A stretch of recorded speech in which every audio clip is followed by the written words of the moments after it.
ডিসেম্বরে দেশে ফিরছেন শেখ হাসিনা। তিনি এরকম বক্তব্য দিয়েছেন এবং তার নেতাকর্মীদেরকে সজাগ থাকার জন্য আহ্বান জানিয়েছেন। চলুন একটু প্রতিবেদনে দেখে আসি আমরা। তবে শেখ হাসিনা দেশে আসার আগ মুহূর্তে কারা ভারত থেকে এবং অন্যান্য দেশ থেকে দেশে আসছেন এবং দলের জন্য কতটা ত্যাগ এবং কষ্ট করেছেন, এই ব্যক্তিরা কারা?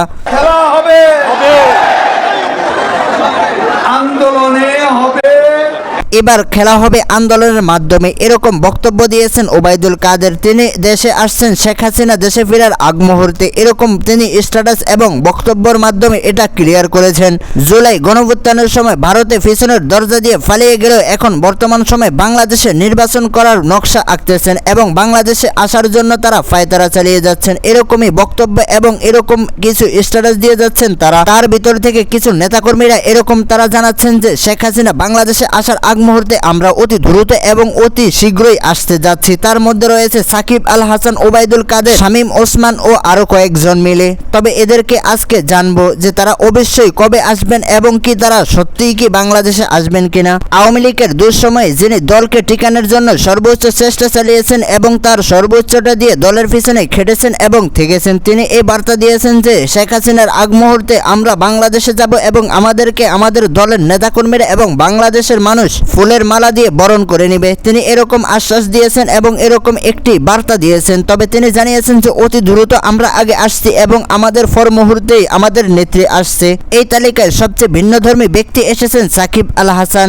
তার নামটা আসলেই সকলে বুঝতে পারেন যে তিনি একজন ভিন্নধর্মী ব্যক্তি, তিনি একজন খেলোয়াড়। তিনি জানিয়েছেন যে ডিসেম্বর কিংবা নভেম্বরে নয়, আমি দেশে ফিরব তখনই যখন পূর্ণ নিরাপত্তা পাবো এবং এই দেশের সকল কিছু আমাকে পূর্ণ নিরাপত্তা দিতে পারবে, তখনই আমি দেশে যাব এবং দেশের আইনের কাছে আমি আত্মসমর্পণ করতে রাজি রয়েছি এবং আত্মসমর্পণ করব। তার আগে আমি বাংলাদেশে যাব না যখন আমার নিরাপত্তা নিয়ে সংকটময় থাকবে।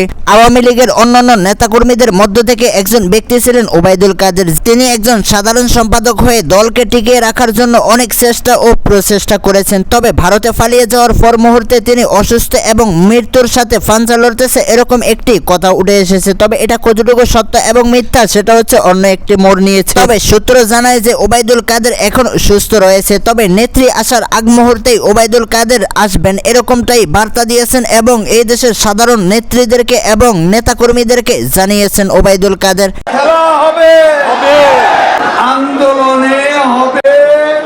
তবে সূত্র বলে ওবায়দুল কাদের যেখানে যান না কেন সেখানে একটি খেলার আয়োজন করেন। তবে ওই খেলায় তিনি টিকে থাকতে পারেন নাই। তবে তিনি বাংলাদেশে এসে আবার পুনরায় খেলা হবে, এরকমটাই বার্তা দিয়েছেন। আবার পুনরায় বাংলাদেশে খেলা আয়োজন করার জন্য তিনি উদ্বুদ্ধ হয়ে আছেন। নেটিজেনদের দাবি ও ধারণা রয়েছে এই সমস্ত কথা বলে এখন বর্তমান সময়ে বাংলাদেশে বিশৃঙ্খলা সৃষ্টি করার জন্য আওয়ামী নেতাকর্মীরা এগুলা করে যাচ্ছে, তারা বাংলাদেশে আসতে পারবে না।